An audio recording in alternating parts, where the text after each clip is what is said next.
Good evening. Thank you everybody for joining us today remotely on our screens.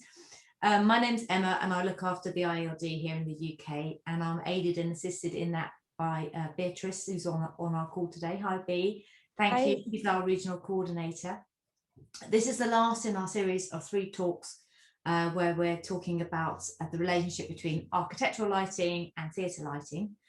But it's been so successful, we're looking to do some more later on in the year. I want to have a big thank you to our speakers that we've already had. So that was Anna Svuku and Alkasi Scalato as well.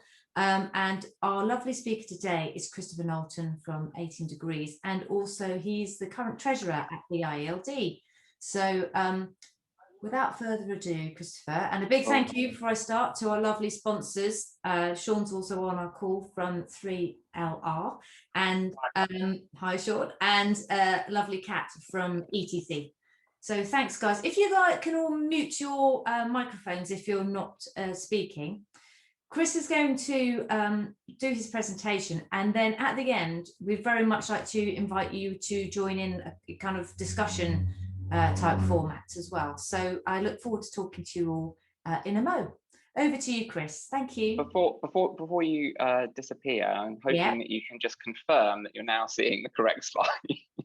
I'm seeing your slide. It's all very big, but it's off to one side for me, and it wasn't last time. Okay. Well, hopefully. Can everybody else see it? Right. Beatrice, can you see his slide in its entirety, all the words?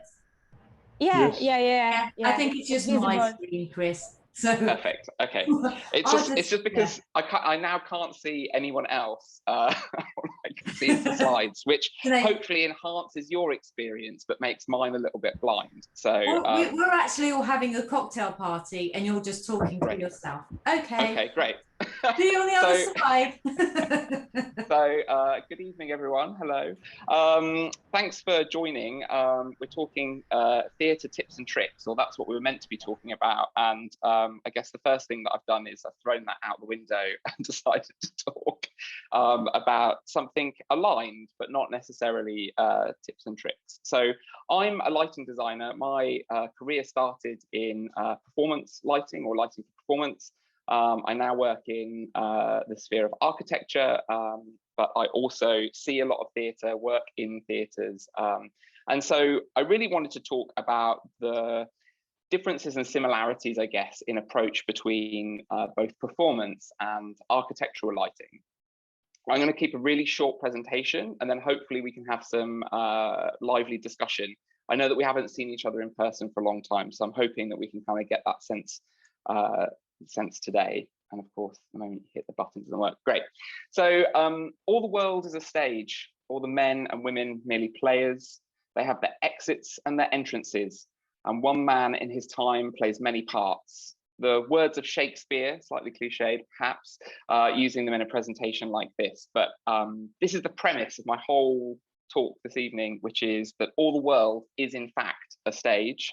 And that is that we are more similar in the way in which we think about and use light between performance and architecture than I think perhaps we sometimes acknowledge. And that's because I feel that we often lack a common vocabulary between both ourselves as professionals and those that we are engaging with to talk about light in the same way. So most people have been exposed to some kind of performance, recorded or live, TV, film, a concert, a gig, a theatrical piece. And from that, we derive this kind of sense of language of something being theatrical or dramatic or very high contrast, or many of the other kind of words that we use to describe that performance. And yet we don't necessarily have that same kind of shared common vocabulary in architecture. And yet when we look around, we see that art is often an imitation of life, and that kind of understanding and way of describing what we are doing is exactly the same. Now, in architecture, we tend to use different language because we're governed or driven by permanence, this sense that something that we do is not ephemeral, it's not changing, it's a kind of a permanent, solid thing it costs a lot of money, it takes a lot of effort, and therefore it's a kind of permanent, has a permanence to it that perhaps a performance doesn't. And that's sometimes, I think, why the language barrier is a bit of an issue. But you can see in this picture, which was taken, I think, sometime during the 30s, of Grand Central Station in New York. It was clearly not the cleanest space, but the sunlight is streaming through and giving us that contrast that we saw in the previous image of the ballerina in exactly the same way, and creating something which I think is really quite mystical in a sense. Sadly, you can't get this image anymore because someone put a massive building outside and stopped the daylight coming through. And it kind of leads on to that thing, which is lighting designers work in this inherently intangible medium. And the work of Anthony McColl in the 60s and 70s was really exploring that relationship of what is light. So this is a piece called Line Describing Cone. And he used 35mm film projectors to project a dot onto the opposing wall. And over about 40 minutes, that would describe a circle.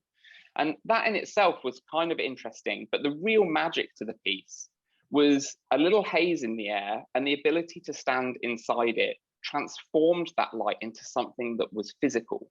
And if you've been to a club, or you've had that experience of putting your hand through a laser beam, it's quite confusing because you would expect there to be some kind of temperature or texture difference, and there really isn't. And I know that this might be stretching back into your memory, as we haven't been able to go out for a long time, but I've always found that sense of putting your hand into a beam of light quite exciting in a sense, because your brain is telling you that there should be something there, and yet your hand is reporting nothing back from the experience.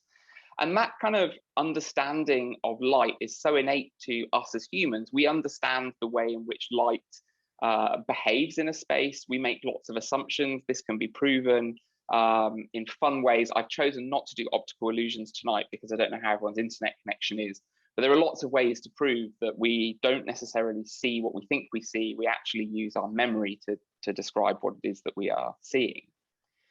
And in the context of the built environment, it's often the absence of light that is most striking now. And this is becoming ever more part of our lives, which is the more and more light we use, the less and less darkness that we have, particularly in an urban context. It is particularly difficult to find dark spaces, and that has a whole series of environmental and human influences.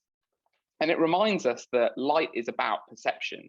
So James Turrell, the artist who works, or a perception artist, I guess, or works in the field of psychology. This is a piece called Breathing Light, and I was fortunate enough to see this when it was at LACMA in Los Angeles. I don't think it's there anymore, but you go into this space and it completely immerses your vision, including your peripheral vision, and it starts to play with your depth perception and understanding of color. So we understand that light and color have lots of different meanings. In architecture or within our world, lights can mean different things. So I've chosen the traffic light because it was a beautiful image, but red is for stop, green is for go, and we have many other uses for that. And they become part of the scene in which we are operating. We can't change those, but they're all contributing to the way in which we see and understand the world around us. And our tools in architecture, much like in performance and theatre, I think can really be boiled down into three components. And this piece by Autumn de Wilde is a really nice illustration of those components, which is light as an interaction through filtration, reflection, and obstruction. And that helps us understand both the physical and the non-physical. So the result of that interaction is what we coined the non-physical architecture. And when we look at composition or light as narrative, this is from the English National Ballet's production a few years ago of Swan Lake. This is a beautifully well-lit scene, and if we were describing it in a sort of a boring technical manner, we could say it's very functional, we can see what's going on, that's great.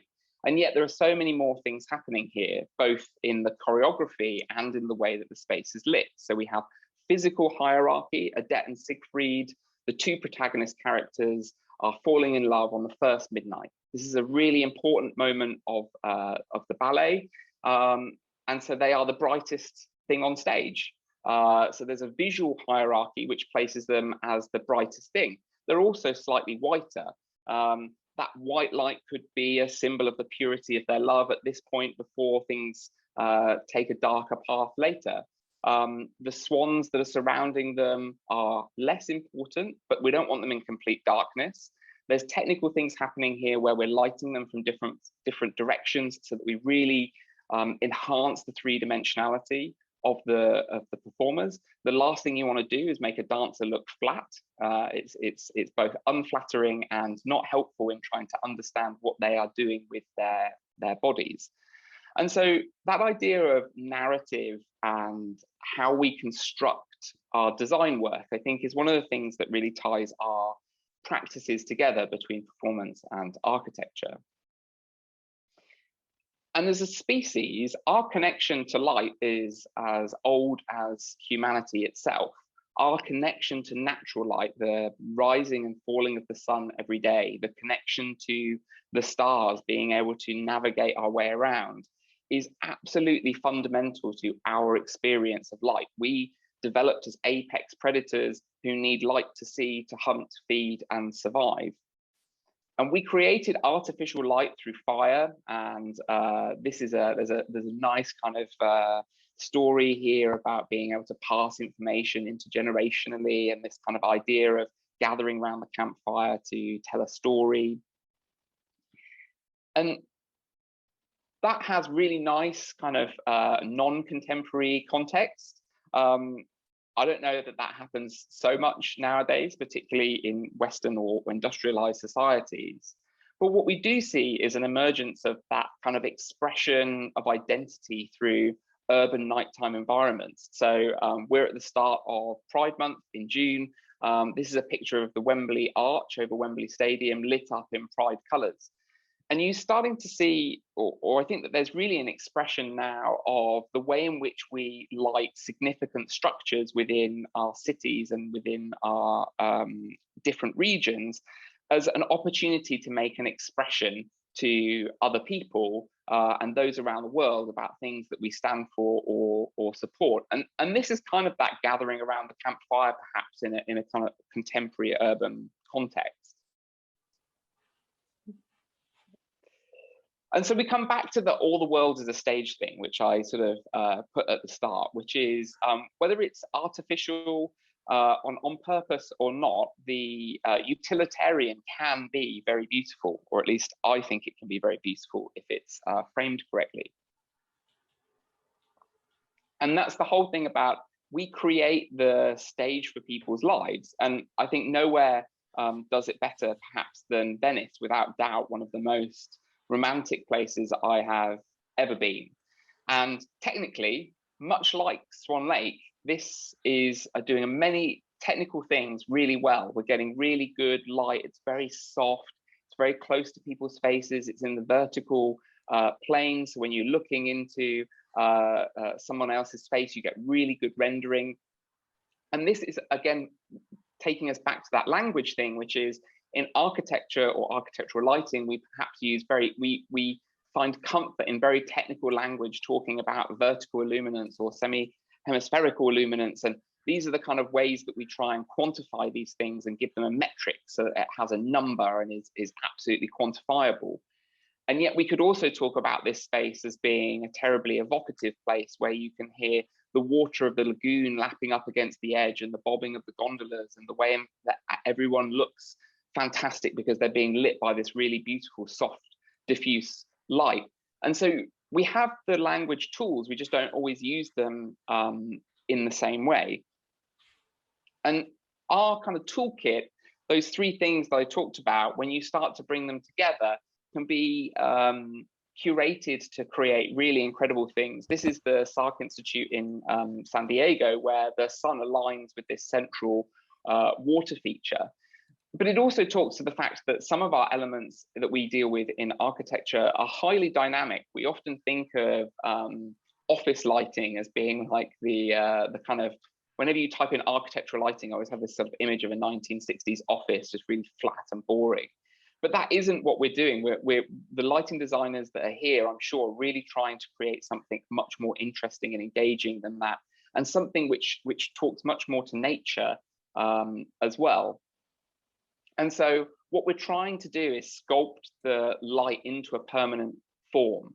And so that sense of permanence, I guess, is one of the areas where maybe we're a little bit different, in that we have this less ephemeral nature, in a sense, that actually we have to create things that have a permanence, but it doesn't mean that they have to be any less dramatic or engaging. And so that's why I think that we have to light the world to create it as a stage for everyone's life. And I think that that's one of the key things that makes us the same, or some of the things that we draw from each of the two disciplines, is that we can use similar tools, although the instruments that we end up using may be different, but the kind of conceptual framework which we use and the way in which we talk and think about light can be very similar. I managed to keep that to 13 minutes. So I'd really love to stop sharing my screen and have a little chat with Emma and anyone else who would like to. I know that we're not having an in-person event, but it would be good to hear from some other people too. Sorry, I just had to unmute myself. That still takes longer than you would think, doesn't it, to unmute yourself? Thanks for that run through, Chris. And I was going to ask you, do you think sometimes designers take inspiration from things that are unintentional, a bit like the petrol station you showed us? I don't really think anybody thought that through for it to look the way it does. I know that there's a zebra crossing near where I live, and for a long time it had a really old tungsten fitting in it, and it used to shine down on the pavement where you would stop before you cross the zebra crossing, and it just looked really well lit, like somebody had thought about it, but I'm pretty sure it was just an accident. Do you think those unintentional accidents are like all around us? Yeah, I absolutely do. And I think that I know several very well-respected lighting designers who work in performance who also say some of their best designs have been happy accidents. So I really think that we work in a highly, if we talk technically for a moment about how complicated color is, how complicated materials are, and the processes in which we work, in both industries, we end up committing to paper something which we've never seen. And we get on site and everyone at the last minute goes, okay, everything else is ready. Now you can switch the lights on. And you kind of go, is it going to work? Is it not going to work? And you've kind of hopefully planned for that. And sometimes you get really lucky and it's fantastic. And other times it's not. And then other times you're like, I didn't expect that to happen, but it looks great. And I think I've experienced that in so many different facets, that that happy accidents are good. Bad accidents also happen, and I guess that's the unplanned component of that. But yeah, I think it's all around us. I still think one of the ways to try and not let those accidents be so kind of different from your concept is not to give people too accurate a render of what the final result's going to be. Yeah. Because when we used to draw things with reversing out bits of black paper and stuff and using white lines and bits of blue to indicate where the light's going to fall, it did give you a bit of wiggle room for those kind of differences. But if you're using this hugely intelligent AGI whatnot to make it perfect, and it's not quite what you thought, I think maybe you're boxing yourself into a bit of a corner there. And I think lighting as a subject it's basically impossible to show anyone what you're going to do on a screen or a piece of paper. Like, it's just not possible to recreate the same, I mean, we use the technical thing, the same luminance contrast between what you see and what is displayed on even the best monitor, even the Apple $6,000 monitor or whatever. Like, it still doesn't give you the same effect. And so there's that element of and this is where my language thing comes from, which is that I find that in architecture we often get bogged down into very technical. Is it compliant? It's like, of course it's like, we're not going to do something that's wrong, but equally we aspire to something more than compliance. And that is, I think, so difficult sometimes, because particularly, I think the human factors, you go into a meeting and you're meeting new people for the first time and everyone has their own agenda, and you've got to suddenly go in and start kind of selling your vision. And that, it can be a very hostile environment that you go into. There's a whole separate presentation on like the sacrifice of designers or creatives in the real world, but that's for another day. But you're kind of almost selling invisibility, aren't you? Because the light doesn't work until it hits something. Yeah. And pretty much like you said before, I mean, it's kind of bad, but in the old days when you could smoke in clubs and stuff, the cigarette smoke would make an atmosphere in the club, especially if it's like a jazz club, you know, yeah, in some kind of fire trap under a building. But it was really atmospheric because you had this kind of smoke effects. And that's the same when you have like rock and roll and stuff. And it must be incredibly difficult for those live events guys when they have like a show that's got multiple different talents or acts on. So one minute you've got, you know, Justin Bieber singing, and then you've got, I don't know, Cliff Richard. So we've got completely different kind of atmospheric thing you're trying to do in a festival. How does the lighting designer try and change the personality of the set with the... I don't know what gigs you're going to, Emma, but well, I think not ones that have got Justin Bieber and Cliff Richard. That's, but it's, I mean, it's really... Glastonbury is a bit weird. It has like Dolly Parton and stuff. 100%. To be fair. It's a very, I've been very fortunate. I've been, I was asked to judge for Night of the Illumination Awards for several years now, and we've gone round to all of the touring events. So all of the kind of gigs that get put on in the UK. And really, I think that they have probably one of the hardest lighting jobs out there, which is you're given something which is often hugely abstract. You know, an album, I hear very few albums that really have a narrative that run through them. It's like, this is a collection of songs, I'm going to call it an album. And so there's often this kind of like, oh, this is the concept artwork for the cover, and we now need to make a 2-hour show out of this artwork. And by the way, there's nothing to light other than us and some thin air. Yeah, some thin air. So how about Eurovision Song Contest? There you go. It's huge. I mean, and when you talk to some of the people or hear from some of the people that do those kinds of events, they are phenomenally complicated. And you kind of end up going, how many different ways can I use the same equipment to make things look completely different? I mean, that's really where video has really come to help and assist give that sense of identity in the way that perhaps I think in particular shows you can create very strong identities, but something like Eurovision where you've got, you know, a huge number of acts and you don't have time to change things in between, you know, you really have to rely on the equipment that you've got in location, is really I think that really is one of the most challenging lighting jobs out there. Yeah, and also it's on TV, which has another world of pain with light, which I don't really understand, but I know it exists. So moving on from something that you've got like a gazillion moving heads on a rig to somewhere where you're being quite clever with like just natural movement. So maybe you're relying on sunlight. So churches, for example. I mean, do you have any good examples of like churches where the natural daylight is giving you the drama? I think that exists not just in churches, but in all buildings. And I think really good architecture understands that and harnesses it. And depending on where you are in the world, it will vary. I mean, making going down towards the equator and being like, I'm going to have a glass roof. You know, maybe that's not so sensible. Well, maybe it is if you want people to leave at 6. Party's finished, bye-bye. I am really struck by the way in which you see some architecture that gets put together in really hot countries, and you think, did you not know that the sun's quite warm there? And not just warm, it's we did a project in Cairo, and the engineer was like obsessed with how much heat that they were going to get. And I was like, I'm really confident that you can sort that out. I'm really worried about how bright it's going to be. You've got like a near enough white floor. And you've got the sun directly on it. Do you not think that might be a problem? And it's amazing how people get very tunneled into their own kind of like, oh, but my discipline's heat.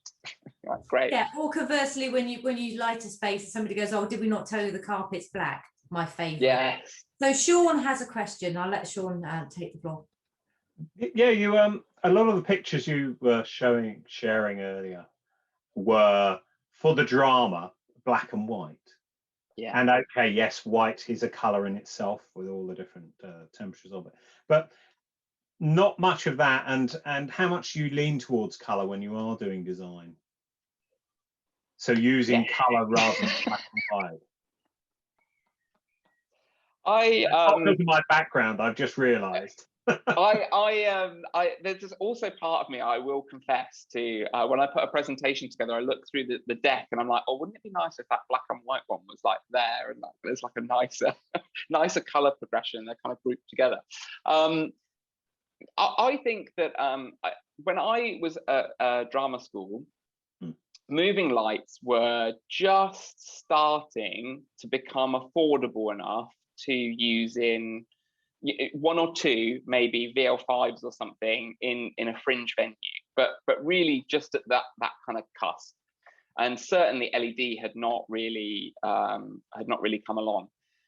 And it was a very strong sense of lighting design up until that point had relied on a gel book, a swatch book, and a choice of colors, and you could maybe have a couple. And you had to be very selective about where they went, and you really were restricted by how much. And the height of technology was a scroller. And so for any of the people on the call who don't know what a scroller is, it's basically a frame that goes in front of the light. It has two rollers in it, and you make a roll of gels, different ones, and you get the control desk to spin the wheels, and it will change the color in front of the light source. And anyone who's ever had to make those, I feel your pain. But there was a sense that you had to choose, and once that changed, that paradigm changed, because we got color mixing systems through dichroic glasses and then through LEDs, and I feel like that's taken the sense of choice away. It's, oh, you can have any color now, and it's like, well, yeah, but which color? And I think that that's very difficult, and so I tend to use color sparingly, and if I do use it, I really try to focus in on what color is it exactly that I want. And for example, recently we're doing a project where RGBW is not giving us the color that we want, so we've changed the blue chip to a different chip. Yeah. Because it's like it can have every color in the world except for the one that you really need. Yeah. And that's the thing, is it's like, and also RGB chips or red, green, and blue on their own are not all the same. They come in different flavors. So you need to know exactly what that combination is and what it's going to give you. And so that's quite challenging, I think. To color in it, even white is difficult to manage. I also think, to your point, Chris, like when you use Venice as an example, I mean, it's the only place I've been to that as a grown-up that actually did take my breath away, because it's so beautiful. But it's also because the way the light moves on those surfaces, the colors of the buildings, the types of pigments in the paints that are used on those buildings. So it's not a case of just lighting, a slightly terracotta-y looking wall. Is that within the pigments of those paints, they've got reflective qualities, or soak up stuff, or don't reflect, or whatever. And then you've got the water, the sky, all of those different elements to it. So it's kind of almost like you said before, it's not quite the case of, oh, I've got slightly terracotta-y wall and I'll put a slightly amber filter on this and that will make it pop. It doesn't necessarily work that way, does it? And for anyone who's ever tried to do those really brilliant color experiments, like, oh, I'm going to take red, green, and blue, I'm going to make white. Yeah, good luck. And there's like, we tried to do a series of experiments with in a student workshop, actually with Tad, who is meant to be here tonight. And it's like, what happens if you light an apple in different colors? If you take a red apple and you light it in different colors, and in the science textbook, it's perfect. It works completely perfectly until you get a real object, and you suddenly realize that real objects do not behave in the way that science tells you they do, because very few objects are pure. Very few objects have that purity, which is, you know, red is very rarely the primary red. And the same with gels. If you put a gel in front of or a filter in front of a light source, there's a huge amount of complex things happening there. The light source, its interaction with the filter, what is and isn't being allowed through.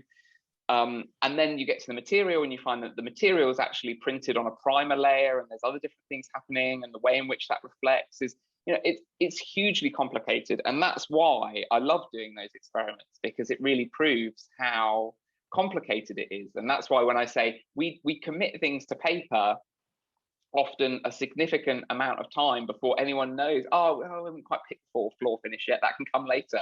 Or, you know, we haven't decided what colors the walls are going to be. And some of the best projects we've ever worked on have been the ones where they have committed to making those choices at the same time as the lighting. They're very few and far between, but when they do, you kind of, everyone goes, oh, right, yeah, that material definitely doesn't look right, and we'll change the material. Thankfully, not the lighting.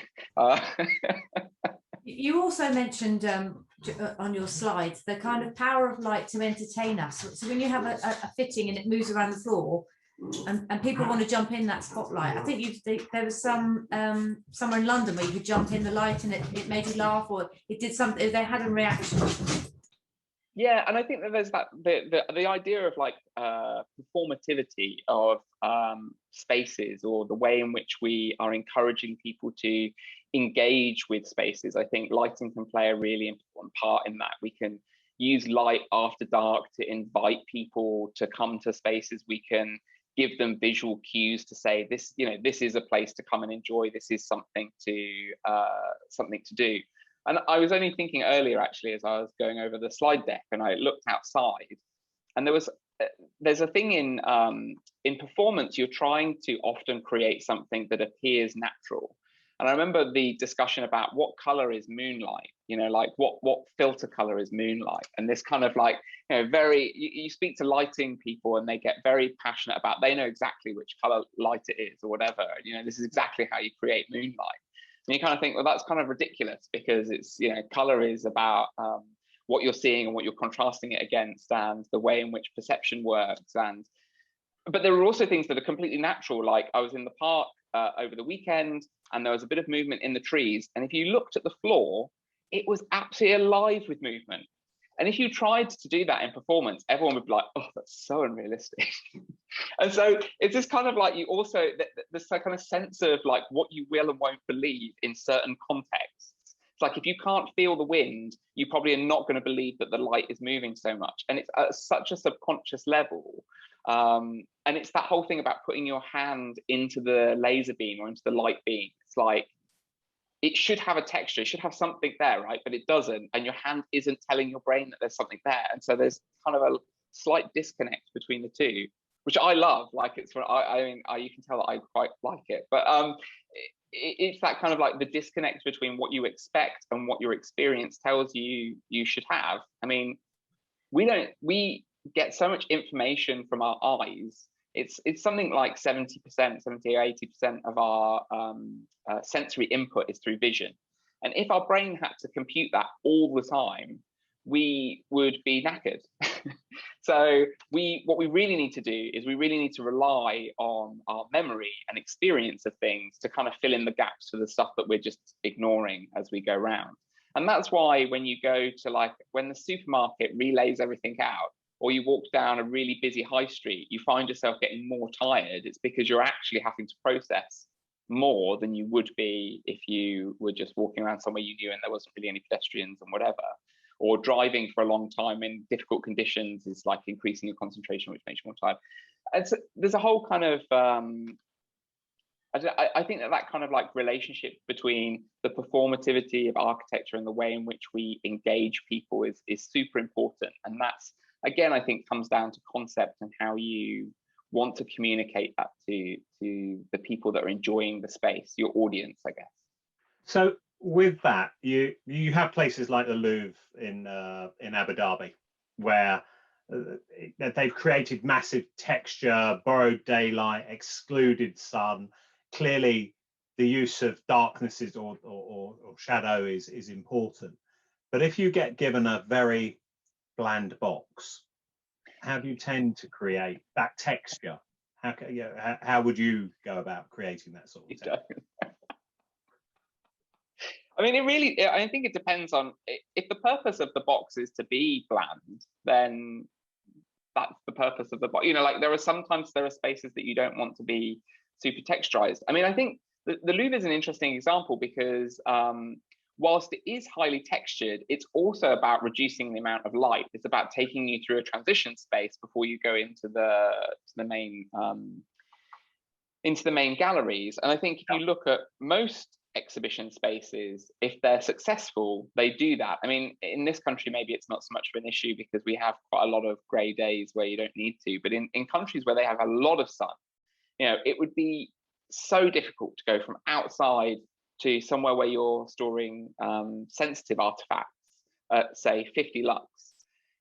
You'd spend the first 10 minutes tripping over everything as you tried to adapt to the space. So I think that it depends on what the purpose is, really. I think if you're trying to create something from nothing, then you're better off as a lighting designer trying to work on the other design team members and use the special set of skills that all lighting designers develop, which is how to influence other people to redesign their work without them realizing that they're redesigning their work.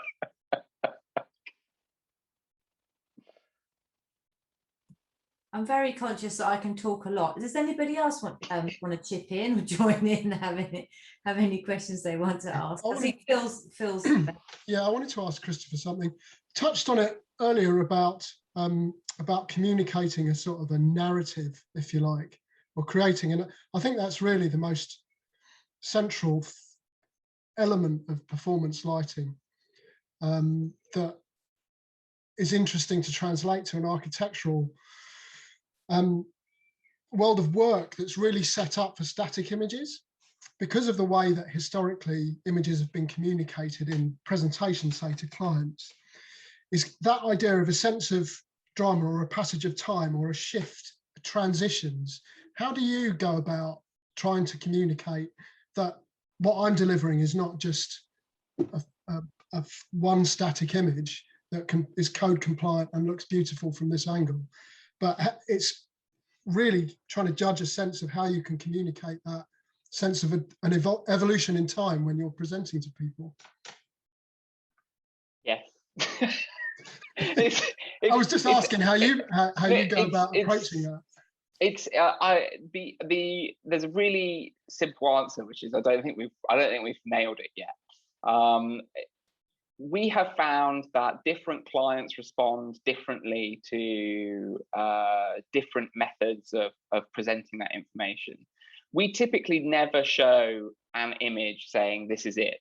We nearly always start with an image with nothing in it and build up from there, because I think once someone understands that there's component parts to it, it's easier to kind of understand that it's not here's the finished thing, this is what this space is going to look like. It's like, this is how we've got to this point.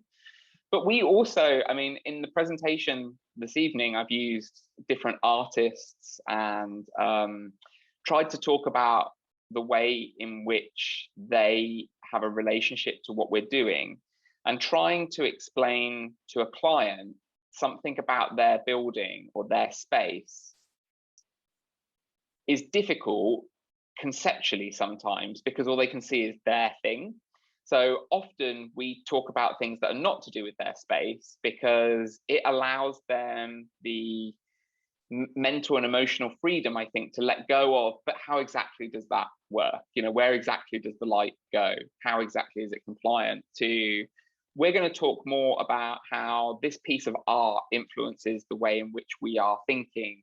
And these are the things that we're taking from it. So then by the time you've done that and you've got to the point of, oh, that means that there's a strip here and there's a light here and this is what's going to happen there, it's kind of, it still feels a bit more magical, but also I think that they understand that it's not just the strip, the spotlight, the light over there, whatever. It's like, we're not presenting you the finished thing. This is like a journey. I don't know whether it works or not. We'd have to ask our clients. Well, it sounds like a brilliant approach, because that, you know, those points of reference, common points of reference, are very common conversations in the production world across departments when you're discussing concept. And I'd never really, to be honest, I mean, just so everybody else knows quickly, that my background was 25 years of performance lighting, and I just graduated the Bartlett course last year. So for me, it's been like a, you know, cold water immersion in architectural lighting process, and trying to square off where that leaves what I do. But it's really interesting. You're the first person I've heard talk about presenting like that. You know, everything is usually about visuals, completed visuals, concept design, and focused really on the, you know, the design delivery on a project, on project visuals, and not on points of reference. And that's a really interesting angle on it. I think, Phil, that that's something that's changed a bit over time, because 20, 30 years ago when we used to present, I mean, a huge percentage of the beginning part of your talk would be this conceptual thing. It would be like how people feel, the journey around the space, and how they get in, how they get out, you know, all of those kind of emotive things would then build up the picture. So we almost used to say you design it backwards. So you kind of, you're not going to suddenly get out your circles and tell people where the downlights are going to be in the first meeting. That's practically impossible. So it's much more about the storytelling of where you are. But also you can fall into a trap when you're in a team meeting with people and use words and dialogue that the people in the team, the other designers or built environment specialists, understand, and then get to the end and the client is lost because you're using words and terms that are too airy-fairy for them, or they just don't get it. So I did a massive long presentation. The client said, "It's really great. I love it. It's really good. I understand it." And everybody was like, "Great." He said, "I just have one question." We said, "Yes." And he said, "What does concept mean?" And I was like, "Oh." So basically the whole, 40 minutes I've just spent, you just don't get what I'm saying. So sometimes I think we can be a bit guilty when we're talking to the interior designer or the architects or the other people, that we're using dialogue that we know what those words mean. But when you're talking to the end user, the person that's signing the check, that's a banker or looking after a pension fund, they might not understand the nuances of the words that we're using and so on. So I think that's where those reference images of sunbeams and daylight and color come in handy to try and tie in the vocabulary you're using next to an image of a sunset to evoke a feeling of that's what we want to happen in your space. So I think that's kind of it. I think there's a drive I think there's a desire to quantify everything. Everything has to have a number, and this idea of like compliance. So it's got to be compliant. It's like it's a very valid thing, and there are times where it is supremely useful to be able to use that terminology. But I think in architecture particularly, we retreat to that space because it's the space where we understand what we're talking about and no one else can follow us. And so there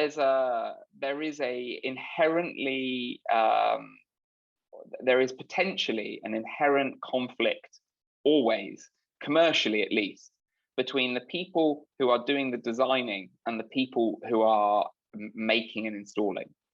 And I think from that conflict comes this sense that we need to be able to prescribe everything as a number, it be a metric which is measurable, and we can work out when you are not doing what we asked you to do, because this conflict is so great. And I think that is deeply sad that we have come to that place. But I think that that's where it's driven from. And I think that over time, also as an industry, we're really not that old. We really haven't been around that long. Architectural lighting design or any type of lighting design hasn't been around that long. And so there's this kind of sense of trying to define what we do and make it kind of legitimate or legitimize it through kind of numerical superiority or whatever. It's not super helpful, and I don't think to most clients it's helpful. Like, I don't think that most clients care what the luminance ratio is or whatever. They just want to know that that bit's going to be great, and in the shop that's going to look fabulous, and everything else won't be too dark. That's kind of ticking the two boxes, and I just want to top and tail it off with saying that the conceptual part I still think is hugely important, and you've got this middle bit of the doing, but the bit that people also forget about and still they try and cut it out is the commissioning at the end. And without that precision that Christopher's shown us in theatre, I mean, you wouldn't be able to do, I mean, it's all commissioning in theatre lighting, isn't it? It has to hit the mark. And also, how do you learn from your mistakes? I mean, every job I go to, I look around and go, oh, I won't do that again. Or I'll really remember to get that right next time. And, you know, as you get older, those things become less and less problematic, thankfully. But I think that it's important to go and look at what you're doing and really understand and be close to that process to understand, like, oh, yeah, specifying all of those, like, really beautiful. We recently put a lot of a particular manufacturer's very small rectangular lights on a job, and they look amazing. But the ceiling contractor came up to me and was like, if you ever specify those again, I will hunt you down. And they were great at their job. They were brilliant at their craft. They installed them perfectly. But I think by all accounts that about 3 of them had been around the entire building and were really fed up of making the little rectangular holes.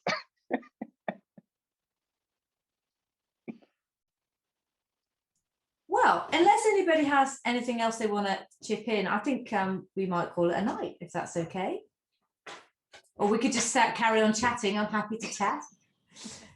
So I'd say thank you very much, Chris, for your lovely slides today. And thanks to all the people that are joining in. We've had different people every week, so it's been wonderful. I'm going to keep all your names on the spreadsheet ready for next time, if that's all right with you all, unless you expressively tell me not to. This has been recorded and it will go up on the IALD YouTube site as soon as we can do that. Thank you again to our sponsors, to Sean and Kat, and have a lovely evening. Thank you. Thank you all.